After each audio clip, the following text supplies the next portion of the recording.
and educate youth leaders and parents and adults on what to look for, how to be aware, and how to get help with dealing with suicide. We're afraid to deal with suicide, and that's why I'm so proud of KUED for taking this on. Aside from this question of whether or not there will be, copycats, or it'll suddenly occur, how ridiculous is that? I mean, that it will just suddenly occur to someone if there's a conversation about suicide. I mean, does that actually happen? Well, what the research shows is that most of these children that look at taking their life or consider suicide as an option have already thought about it. It's already been placed in there for their own personal experiences, etc. And when you deal with that, when you're sitting down with the child, and it's been amazing the number of kids that as a principal that I was able to meet with and ask them, have you thought about taking their life? And they would go, how did you know? Because their parents are afraid, and you do. You're afraid that if you even mention that to your child, that you're going to plant that seed in their mind, where the reality is they've already thought about it. And what they really need is someone to listen or someone to get help for them.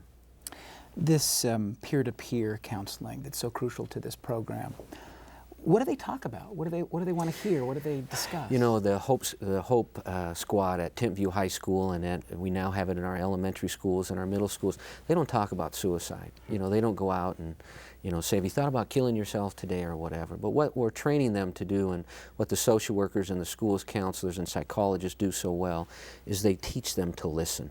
We have too many kids that get lost in the shuffle. When you're an 1,800 student body, it's easy for a child to be a nobody. And we teach these peers to listen, to be able to be there as a support. Every child needs a significant other in their lives. And unfortunately, we're a fast-paced society, and many students don't have that other child or that other teenager who's there for them.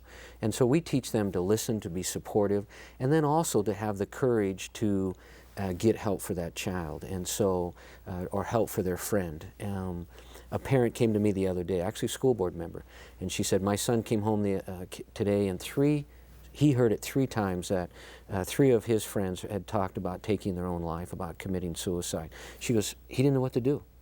And so what we try to do is teach those peers that are peer helpers, the Hope Squad, then to go to a counselor, to be able to convince that friend, let's go get help. And sometimes it's just having someone to talk to that they can get through that pressure. Not always. Sometimes it's deeper than that. But hopefully it's trying to get help for them. Okay. Greg Hudnall, stay with us as we continue this conversation. We remind you that you can call anytime this evening for a free resource packet to help you understand the intricacies of teen suicide. The number is 585-LINK. That's 585-5465. There's so many layers here. Mental illness, of course, plays the leading role, but the social dynamics involved can further complicate the picture. Young people can feel out of place for many reasons, for race and class, sexual identity. Experts say there are signs, clues to watch for, but families are never prepared when the worst happens. Our son, David Jr., was a very intelligent, good young man. In fact, he gave us hardly any trouble growing up. He was very studious. He served an LDS mission to Torreon, Mexico.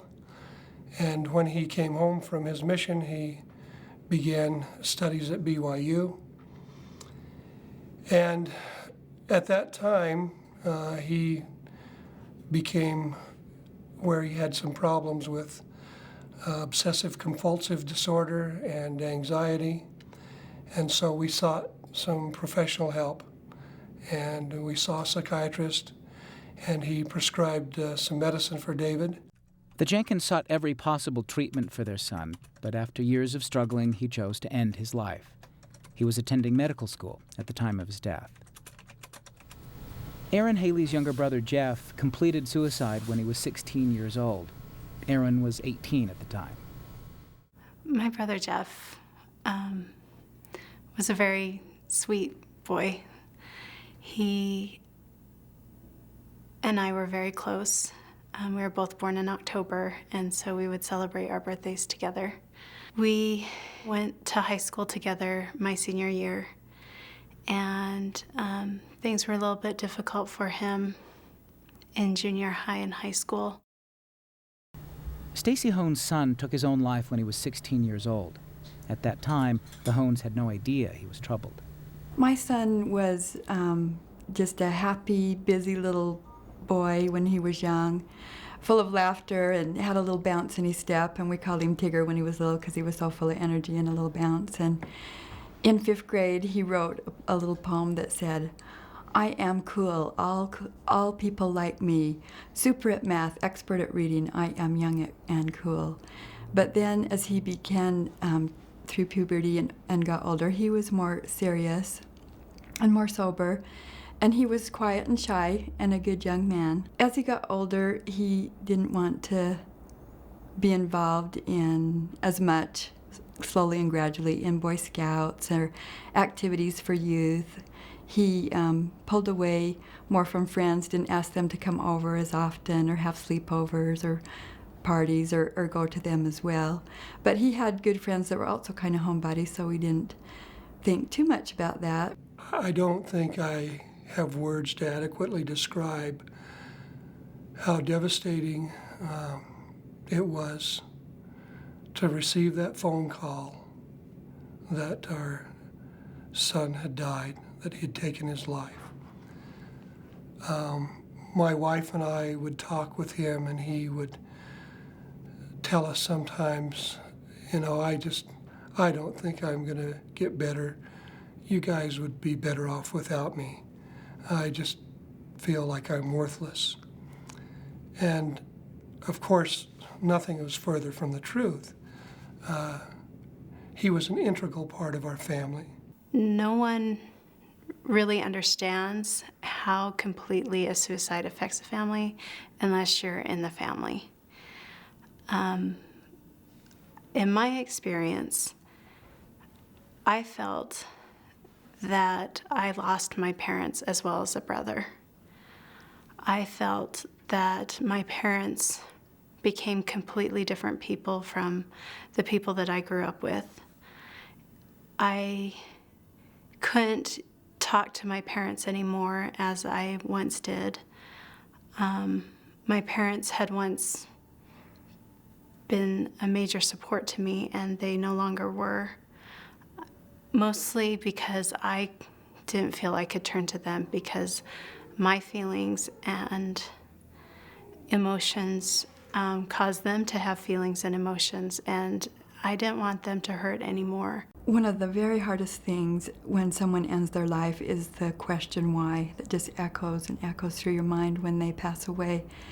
And we did not know why, and I had to search my mind from his life from birth on, from when he had the cord wrapped around his neck at birth, to hospitalizations he'd had with pneumonia and asthma, to parenting, to school, to his schoolwork. I frantically looked through all that and got on the internet and started searching and talking to other people who were willing to come and tell us their stories.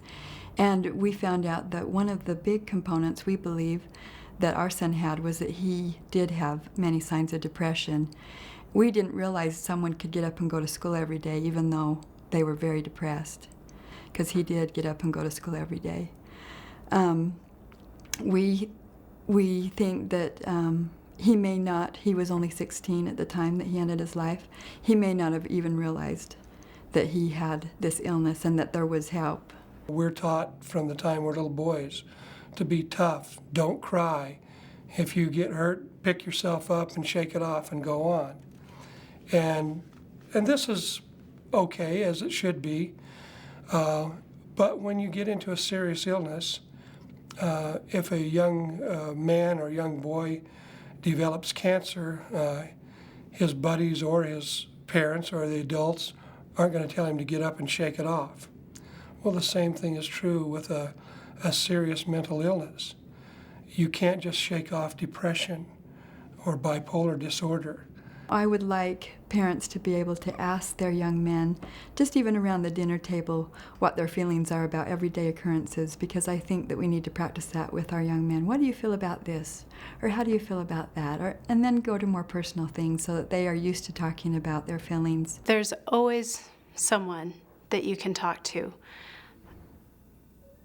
there's always one more person that you can talk to. So if the first person you talk to doesn't respond in a positive way or help you in a way that's necessary, there's always one more person. And if you think hard enough, you'll find one more person that you can talk to. There is a stigma that families feel, and also people who feel like ending their life feel, and that keeps them from asking for help. They think that they may be weak or abnormal. They think that they're alone. The first step to destigmatize mental illness is going to be a very good understanding among educators and the community at large that these are real illnesses. They're just like any serious physical illness. Joining us now are some professionals who've worked in the trenches of teen suicide prevention. Douglas Gray is with us. He's a child and adolescent psychiatrist specializing in youth suicide prevention. Dr. Michelle Moskos is also with us, a member of the research faculty at the Department of Pediatrics at the University of Utah's School of Medicine. Sherry Whitwer is here, the executive director of NAMI Utah. NAMI is, of course, National Alliance on Mental Illness, a nonprofit organization which focuses on public education issues that surround mental illness. And also here, still with us, is Greg Hudnall from the Provo School District. Welcome to you all. It seems like there's an underlying question here, sort of a broad question about why it is that mental illness is treated different from physical illness, I guess. And Dr. Gray, I want to start with you because I'm not sure quite how to ask the question, because I don't want it to presume that mental illness isn't a physical, isn't an ailment like a physical ailment. But I do wonder what role environmental factors play in mental illness, in the question of teen suicide, for example, being ostracized by a social group or conflict or abuse at home. What factor does that play in all of this? When I evaluate a patient, I'm trying to look at the biological factors. Asthma runs in families, depression runs in families. And I'm also looking at environmental factors, but I also did that when I treated asthma as a pediatric intern. So I had a teenager come in who was doing perfectly well, and his parents announced they were getting divorced, and divorce got very rocky, and the kids started getting in fights and failing school, and that was clearly environmental.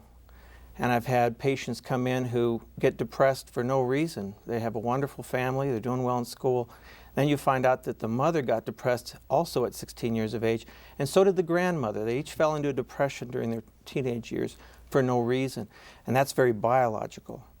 And then, of course, there are patients where it's both. They have a predisposition for depression, but it's some type of an environmental stress that sets it off.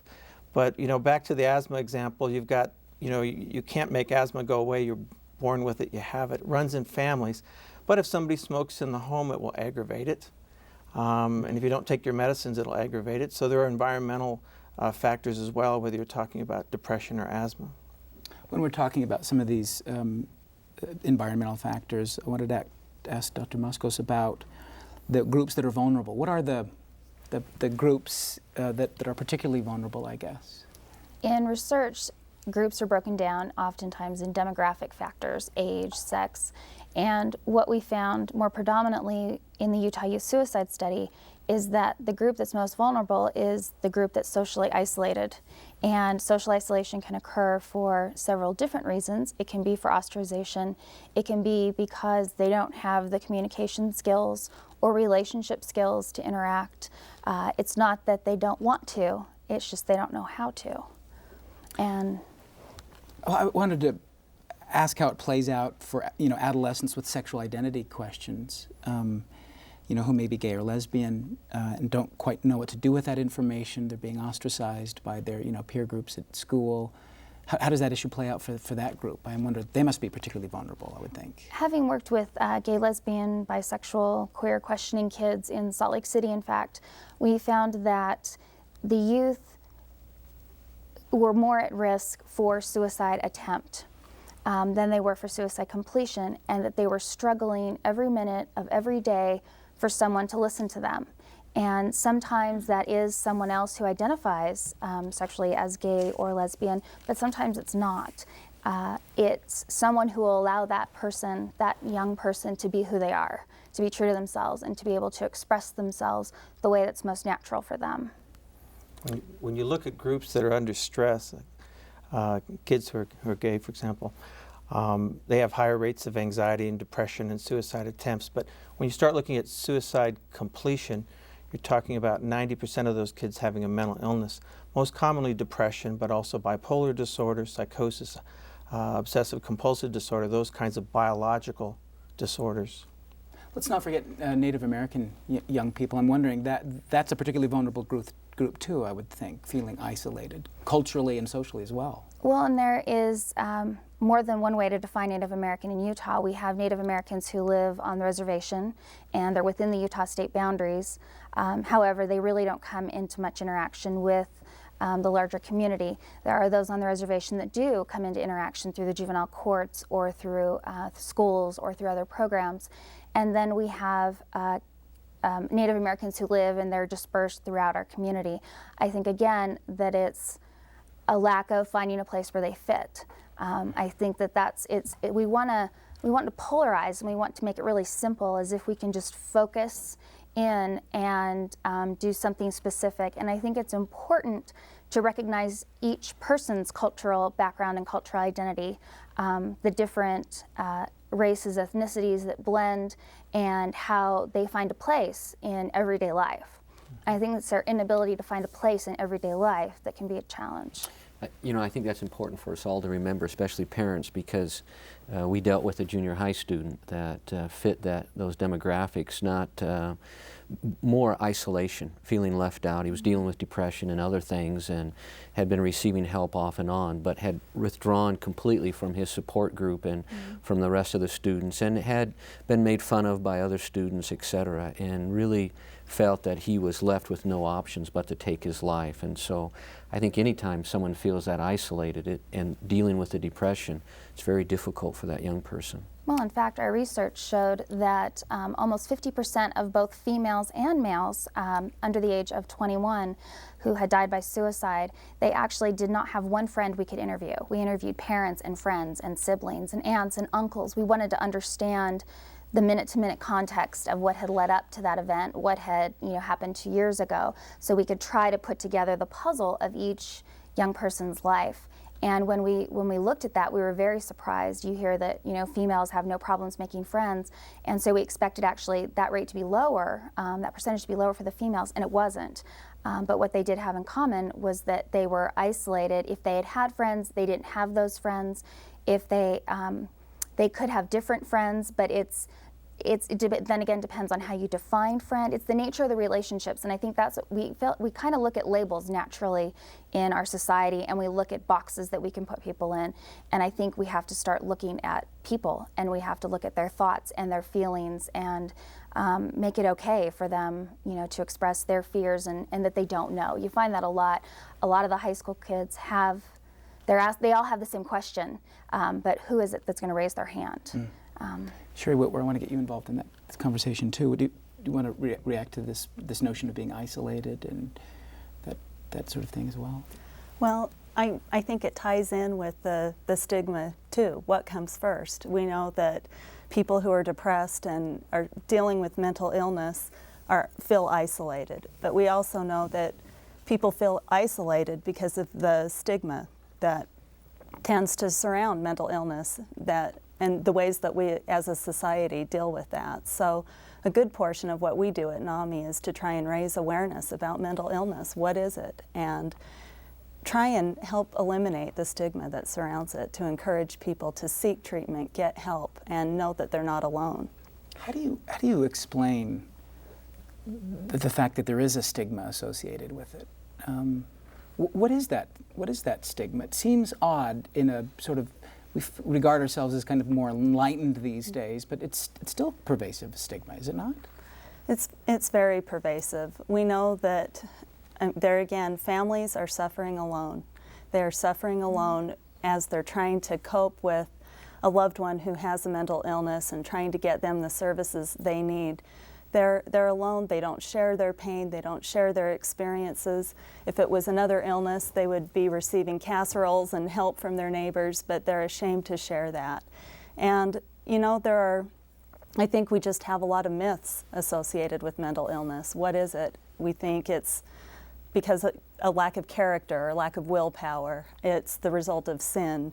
There are a lot of things that we need to educate and help people understand that mental illnesses are biological brain disorders, and they're illnesses like any other. But it's not. NAMI has a great commercial that that we use a lot, and it shows four construction workers, and they're sitting there and they're big and buff and they're steel workers, and it shows a gentleman off to the side, and he opens his lunchbox and he takes a couple of pills out, and I believe they're antidepressants or whatever, and the other three buddies are sitting there, and one hits his buddy and says, "Look at John over there, he's crazy, he has to take pills." And then the one person looks at him and says, "But don't you take heart medication?" And then he turns to the other one and says, "Well, don't you take cholesterol medication?" And so it really helps you to understand exactly what Sherry's saying, but because he was taking antidepressants, he's crazy, but everybody else is okay. And when we think about kids, when I work with kids, one thing that the question that I pose to them is, if you were going to call in sick, you would call in sick for the flu, you broke your leg, you don't really call in sick and say, "I'm battling my depression today, I'm struggling with my bipolar, or my mania has acted up." That's not something that, you know, that would be perceived as within the norm, or that it's just not something that you do. You can't call in but you may have physical symptoms. You may have headaches and stomach aches, and so that's what the kids are calling in with. They're calling in with headaches, and I have stomach aches, and I have, you know, the anxiety is getting easier, but it's the same as physical illness, but our culture doesn't recognize it as such. You know, Sherry, you mentioned that idea of it being regarded in some circles as sin, sort of underneath it all. Vicki Cottrell mentioned that in the piece we saw earlier. And I'm wondering, Dr. Gray, are religious leaders, let me just sort of take that component of it, are they aware enough of the questions to counsel it, to speak from, I guess, you know, podiums and congregations to deal with this question? Are they confronting, or are they dealing with it, I guess? They're interested. And we have in our community put on clergy training, and we've invited religious leaders to come in, and they show up and they learn, but we're just starting that process. I think it's going to take a long time.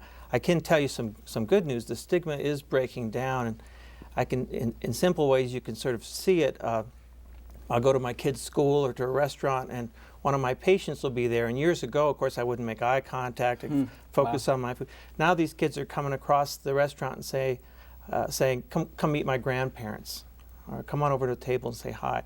Or at school, they come up and say hi to me and walk off. But I certainly respect their privacy, and I don't expect them to do that, but they are. So that tells me the stigma is starting to break down. It's an important point to get out this evening, resources for parents and for young people as well. Talk about that, would you? Maybe some of the signs and where you go, what you do. Well, I think one of the things we try to work with school teachers and counselors is to educate the parents. And, you know, all of us go through trials and react to circumstances and things differently. But, you know, when you see your child acting differently and they're withdrawing themselves from their peers, and you see them, you know, change in dress, and they're sleeping in and staying up all night and then sleeping in, not going to school. And then probably the most critical one that we've learned from the last 6 or 7 suicides we've been involved in is they're giving away the most prized possessions. We had a young man that gave a watch that his father had given to him at Christmas, and his most prized possession, and he gave it to his friend and said, "I'm not going to need this after tomorrow." So I think those are some of the things that as parents we can watch for. What else, Dr. Gray? Well, I think that question comes up about teen rebellion. And I think that you can look at the situation. If a teenager's having a limit set on them, they want to go to a party, the parents are saying no, they yell, slam a door, that's pretty normal. If they don't want to go out with their friends, or their friends are noticing changes, or their schoolwork's slipping, they used to be a good student, now the grades are coming down, and if they're isolating themselves, then you got to be a lot more concerned than if you're just setting a limit and seeing a response, which is pretty normal. And Doug, don't you see it over a period of time? That's, you know, it's amazing. We do the training and the presentations, and every middle school parent comes to me and says, "That's my child." And I say, no, those are the stages that children go through. And what I have found is that it's that longer period of time when they really withdraw. You know, the isolation may be because they've lost a boyfriend or failed a test, or they're embarrassed over something, or something happened at school or with their peers, and then they come back. But it's that over a period of time that I start to get worried about, that I tell parents that maybe you need to seek professional help and you know, get some support that way. Well, I think it's important to recognize that with kids and parents and teachers, that they're also people struggling possibly with mental illness. And so when we say seek professional help, what does that mean?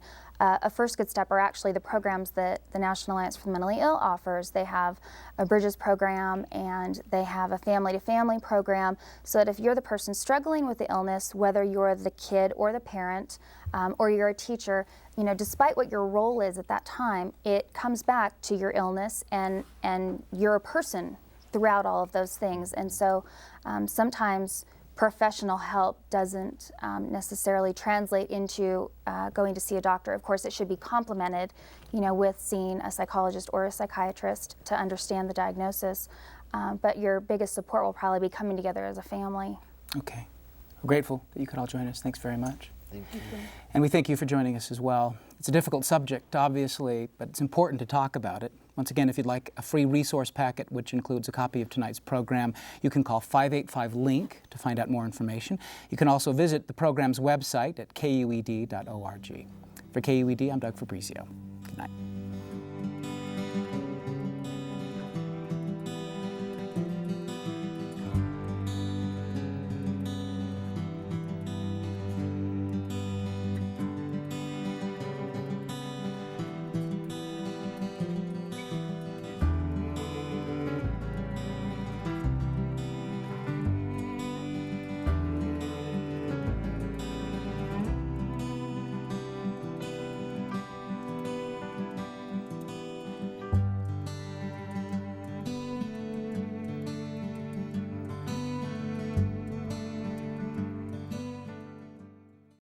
Voices of Hope is made possible by Sound Partners for Community Health, a program of the Benton Foundation with support provided by a grant from the Robert Wood Johnson Foundation. Additional funding is provided by Norman and Barbara Tanner, the Esther Foundation in partnership with Countrywide Loans, the Robert D. Kent Jr. Charitable Trust Fund, and the contributing members of KUED. Thank you.